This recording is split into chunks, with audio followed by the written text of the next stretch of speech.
Welcome to another episode of the Unwind With Me podcast. I'm your host, Ijoma, and I thank you for joining me. This week, I will be reading from Wonder Tales from Many Lands. And the title of the story this week is Long, Broad, and Sharpsight, a story from Bohemia. I hope this will help you relax and enjoy. There once was a king who had only one son, and him he loved better than anything in the world, better even than his own life. The king's greatest desire was to see his son married, but though the prince had traveled in many lands and had seen many noble and beautiful ladies, there was not one among them all whom he wished to have for a wife. One day, the king called his son to him and said, "My son, for a long time now I have hoped to see you choose a bride, but you have desired no one. Take now this silver key.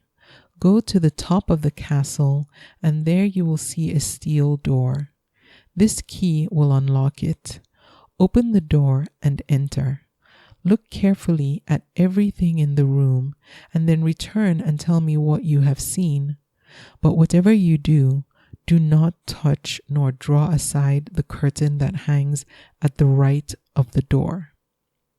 If you should disobey me and do this thing, you will suffer the greatest dangers and may even pay for it with your life." The prince wondered greatly at his father's words, but he took the key and went to the top of the castle, and there he found the steel door his father had described. He unlocked it with the silver key, stepped inside, and looked about him. When he had done so, he was filled with amazement at what he saw. The room had 12 sides, and on 11 of these sides were pictures of 11 princesses, more beautiful than any the prince had ever seen in all his life before.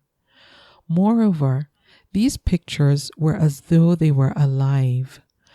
When the prince looked at them, they moved and smiled and blushed and beckoned to him.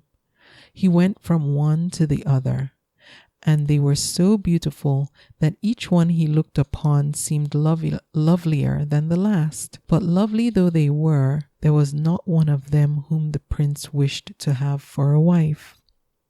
Last of all, the prince came to the 12th side of the room, and it was covered over with a curtain, and the curtain was of velvet richly embroidered with gold and precious stones. The prince stood over it and looked at it and looked at it. He tried to peer under its edges, but he could see nothing. He never in all his life had he longed for anything as he longed to lift that curtain and see what was behind it. At last his longing grew so great that he could withstand it no longer. He laid his hand upon the folds and drew it aside, and when he had done so, his heart melted within him for love and joy. For there was the portrait of a maiden so fair and lovely that all the other 11 beauties were as nothing beside her. The prince stood and looked at her, and she looked back at him. And she did not blush or beckon to him as the others had done, but rather she grew pale. "Yes," said the prince at last, "you and you only shall be my bride, even though I should have to go to the ends of the world to find you."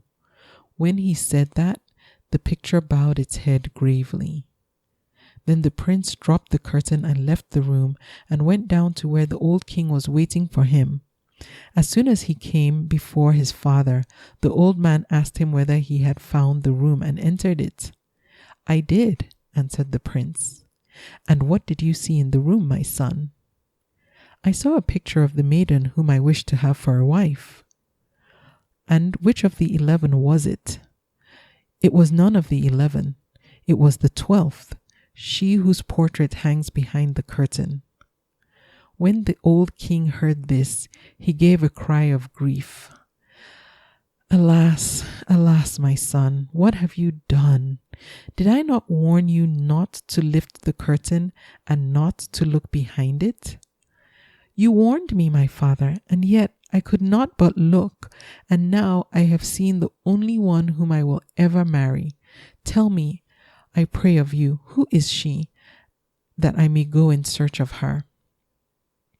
"Well, did I know that misfortune would come upon you if ever you entered the room? Well did I know that misfortune would come upon you if ever you entered that room. That princess whom you have seen is indeed the most beautiful princess in all the world, but she is also the most unfortunate. Because of her beauty, she was carried away by a wicked and powerful magician who wished to marry her. To this, however, she would not consent. He still keeps her a prisoner in an iron castle far away beyond forest, plain, and mountain at the very end of the world. Many princes and heroes and brave men have tried to rescue her, but none has ever succeeded. They have lost their lives in the attempt, and the magician has turned them all into stone statues to adorn his castle. And now you are determined to throw away your life also." "That may be," said the prince, "and yet it may also be that I shall succeed even though others have failed. At any rate, I must try, for I cannot live without her." When the king found that his son was determined to go, and that nothing could stay him, he gave him a jeweled sword and the finest steed in his stable, and bade him Godspeed. So the prince set out with his father's blessing, and he rode along until at last he came to a forest that was so vast there seemed to be no end to it. In this forest he quite lost his way. He was therefore very glad when he saw someone trudging along in front of him. The prince rode on until he overtook the man, and then he reined in his horse and bade him good day. "Good day," answered the man.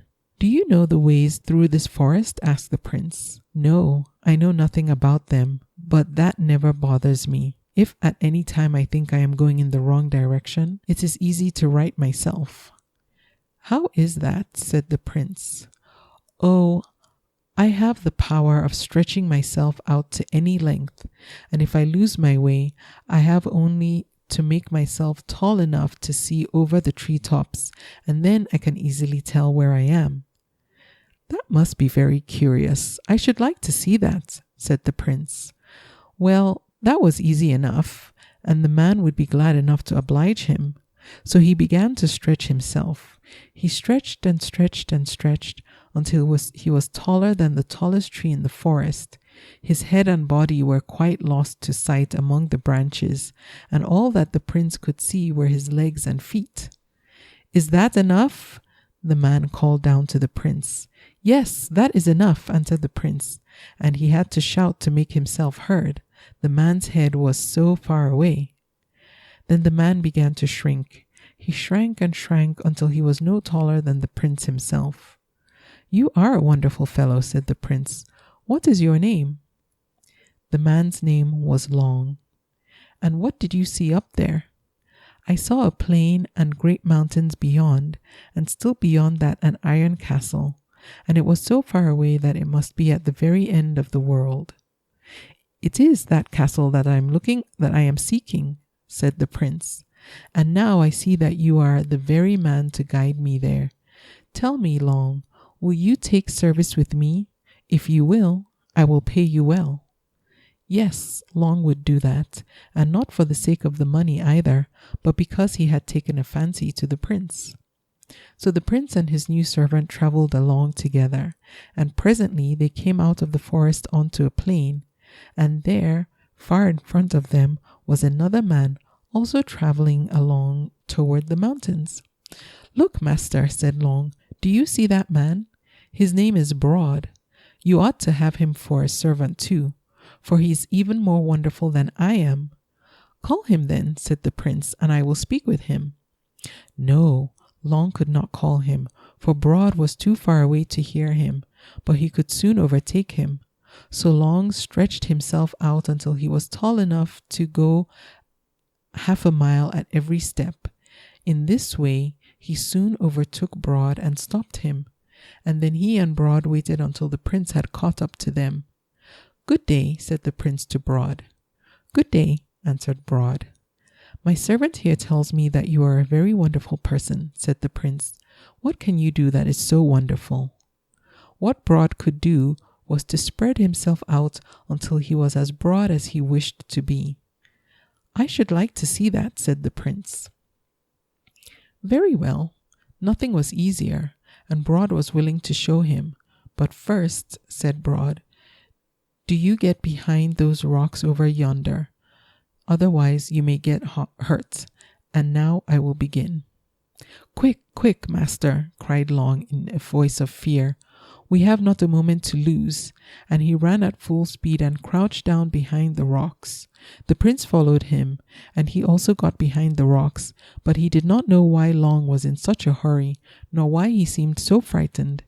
He soon saw, however, for when Broad began to spread, he spread so fast and with such force that unless the prince and Long had been behind the rocks, they would certainly have been pushed against them and crushed. "Is that enough?" cried Broad, after he had spread out so wide that the prince could scarcely see across him. "Yes, that is enough."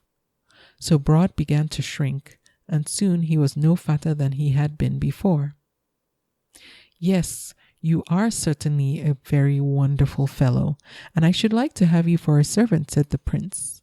"Will you come with me also?" Yes, Broad would come, for a master who was good enough for Long was good enough for him too. So now the prince had 2 servants. He rode on across the plain toward the mountains, and the 2 followed him. After a while, they came to a man sitting by the way with a bandage over his eyes. The prince stopped and spoke to him. "Are you blind, my poor fellow, that you wear a bandage over your eyes?" "No," answered the man, "I am not blind. I wear the bandage because I see too well without it. Even now, without this bandage, I can see as clearly as you ever can. If I take it off, I can see for hundreds of miles, and when I look at anything steadily, my sight is so strong that the thing is riven to pieces or bursts into flame and is burned." "That is a very curious thing," said the prince. "Could you break yonder rock to pieces merely by looking at it?" "Yes, I could do that." "I would like to see it done," said the prince. Well, the man was ready to oblige him. So he took the bandage from his eyes and fixed his gaze on the rock. First the rock grew hot, and then it smoked, and then with a great noise it exploded into tiny fragments so that the pieces flew about through the air. "Yes, you are even more wonderful than these other 2, said the prince, "and they are wonderful enough. How are you called?" "My name is Sharpsight." "Well, Sharpsight, will you take service with me? For I need just such a servant as you." Yes, Sharpsight would do that. So now the prince had 3 servants, and they were such servants as no one in the world ever had before. They traveled along over the plain, and at last they came to the foot of the mountain that lay between them and the iron castle. "Now we must either go over it or round it," said the prince. "And which shall it be?" "No need for that, master," answered Sharpsight. "Just let me unbandage my eyes. But be careful you are not struck by any of the flying pieces when the mountains begins to split." So the prince and Broad and Long took shelter behind a clump of trees, and then Sharpsight uncovered his eyes. He fixed his eyes on the mountain, and presently it began to groan and split and splinter. Pieces of sharp rock and stones flew through the air.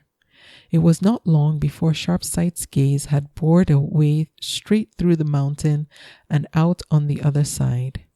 Then he put the bandage back over his eyes and called to the prince that the way was clear. The prince and his companions came out from their shelter, and when they saw the way that Sharpsight had made through the mountain, they could not wonder enough.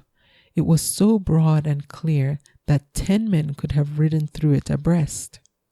With such a way before them, it did not take them long to go through the mountain, and then they found themselves in the country beyond, and a black and terrible land it was too. Nowhere was there any sound or sign of life. There were fields, but no grass. There were trees, but they bore neither leaves nor fruit. There was a river, but it did not flow, and there was light, and yet they saw no sun. But darker and gloomier than all the rest was the castle which rose before them. It was the iron castle where the black magician lived. There was a moat round the castle and an iron bridge across it. The companions rode across the bridge, and no sooner were they over than the bridge rose behind them, and they were prisoners. They could not have turned back even if they had wished to, but none of them had any thought of such a thing. The prince struck with his sword upon the great door of the castle, and at once it opened before him. But when he entered, he saw no one. Before him was a great hall, and on either side of it was a long row of stone figures. These statues were all figures of knights and kings and princes. The prince looked at them and wondered, for they were so lifelike that it seemed scarcely possible to believe that they were of stone. He and his companions went on farther into the castle, and everywhere they found rooms magnificently furnished, but silent and deserted. Nowhere was there any sign of life. Last of all, they entered what seemed to be a dining hall. Here was a table set with the most delicious things to eat and drink. There were 4 places about the table, and one of them was somewhat higher than the others, as though intended for the prince or king. "One might think this table had been set for us," said the prince. "We will wait for a while, and then, if no one comes, we will eat at any rate." They waited for some time, and then took their places at the table. At once invisible hands filled the goblets, and other invisible hands passed the dishes. The prince and his companions ate and drank all they wished, and then they rose from the table, meaning to look farther through the castle. At this moment the door opened, and a tall man with a long grey beard came into the room. From head to foot he was dressed entirely in black velvet, even to his cap and shoes, and round his waist his robe was fastened with 3 iron bands. In one hand was an ivory wand, curiously carved. With the other he led a lady so beautiful, and yet so pale and sad-looking, that the heart ached to look at her. The moment the prince saw her, he knew her as the one whose picture he had seen behind the golden curtain, the one whom he had said should be his bride. The magician, for it was he, spoke at once to the prince. "I know why you have come here, and that you hope to win this princess for your bride. Many others have come here with the same wish and have failed. Now you shall have your turn. For 3 nights you must watch here with her. If each morning I return and find her still with you, then you shall have her for a bride, and after the 3rd morning. But if she is gone, you shall be turned into a stone statue, such as those you have already seen about my palace." "That ought not to be a hard task," said the prince. "Gladly will I watch her for 3 nights. If in the morning you find her gone, I am willing to suffer whatever you will, but my 3 companions must also watch with me." Yes, the magician was willing to agree to that, so he left the lady there with the 4 and then went away, closing the door behind him. As soon as the magician had gone, the prince and his followers made ready to guard the room so that no one could come in to take the lady away, nor could she herself leave without their knowing it. Long lay down and stretched himself out until he encircled the whole room, and anyone who went in or out would have to step over him. Sharpsight sat down to watch, while Broad stood in the doorway and made himself so broad that no one could possibly have squeezed in past him. Meanwhile, the prince tried to talk to the lady, but she would not look at him nor answer him. In this way, some time passed, and then suddenly the prince began to feel drowsy. He tried to rouse himself, but in spite of his efforts, his eyes closed, and he fell into a deep sleep.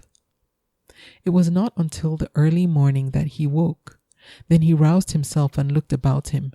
His companions, too, were only just opening their eyes, for they, like himself, had been asleep, and the lady was gone from the room.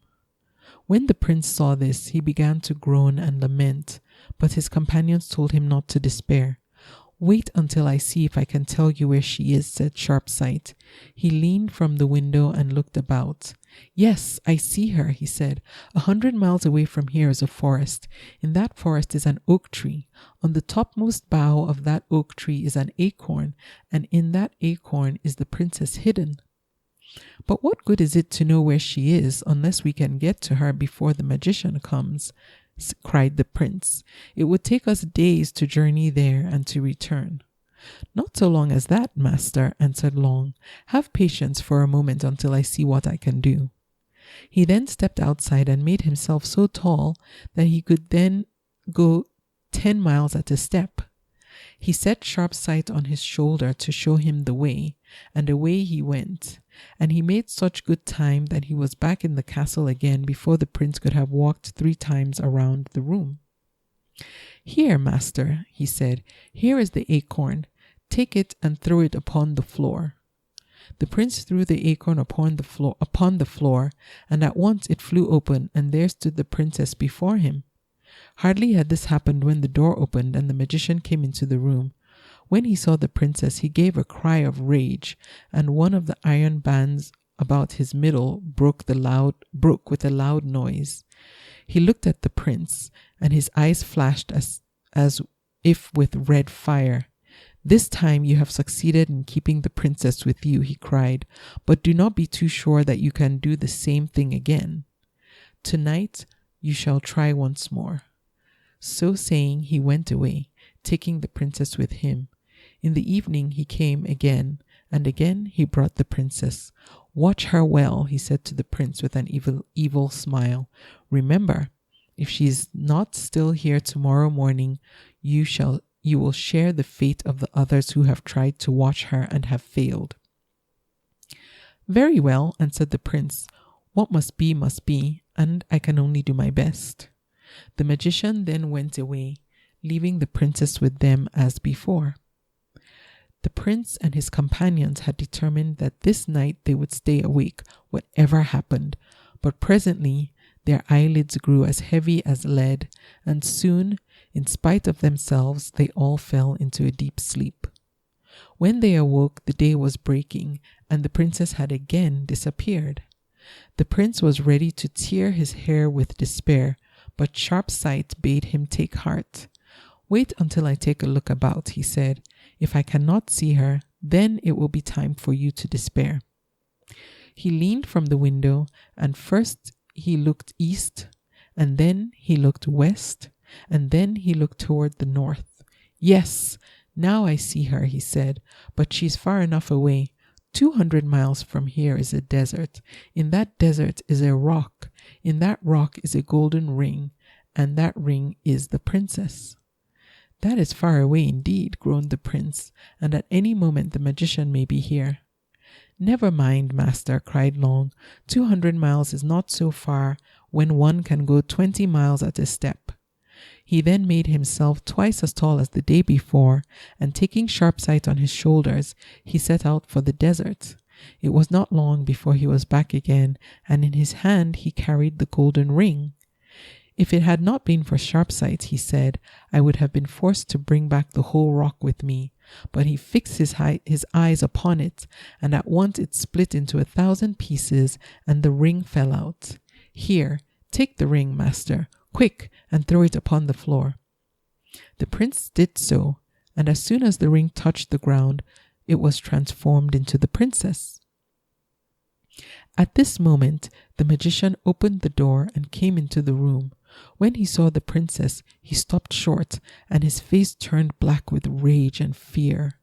At the same moment, the second band about his middle flew apart. "Ah, well," he cried to the prince, "no doubt you think you are very clever.